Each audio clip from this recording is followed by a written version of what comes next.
we're going to do now is going to see if this is actually worth it. I've never driven a boat on the trailer with this gear before, so this is the first crack at it. We might as well do it raw and see how we go with it, and see if this is actually an easier way to go about it. So, turn the boat around.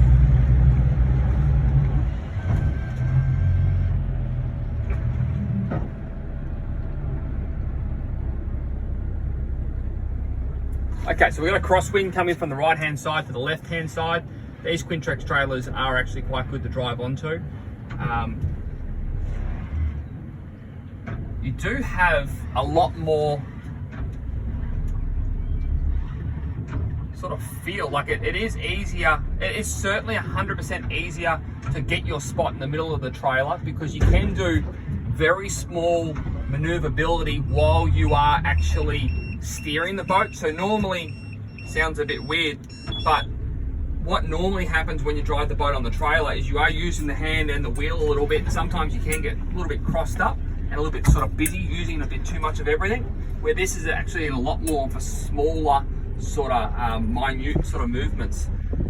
It's something that you have to get used to. I think driving it on and off, you can certainly use it for that, but once you get to the trailer and you want to drive up on the trailer, you need a little bit more horsepower than what that can provide. That's only for slow movements.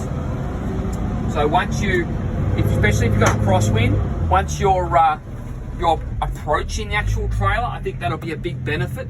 But once you actually make contact with the trailer, you have to use the wheel and the throttle again to settle. So I think the big benefits of what we got here is fish point's huge, because if you're in deep water where you can't anchor, or I said shallow water, you're going to scare the fish and trying to hold your spot, you can simply just push fish point and hold that position, which I think is an amazing feature.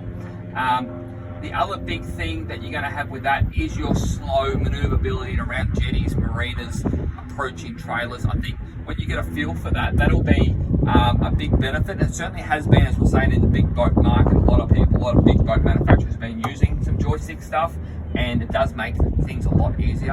The thing that's really noticeable with this Helm Master gear is that electric steering and the electric control box is so smooth and gentle, and so much adjustability as far as your steering tension and all those sort of things is all at your fingertips. It's very, very easy to use. So all in all, if you're thinking about getting a Minn Coda or you're buying an Autopilot for your boat, this is something you should definitely consider, because the Autopilot is amazing being electric and not done by fluid, and the fish point's going to prevent putting a big compass and electric motor at the front of the boat with 3 batteries inside the boat and everything, which will actually take up a lot of space and does affect the balance of the boat, where this guy here makes no difference to our performance.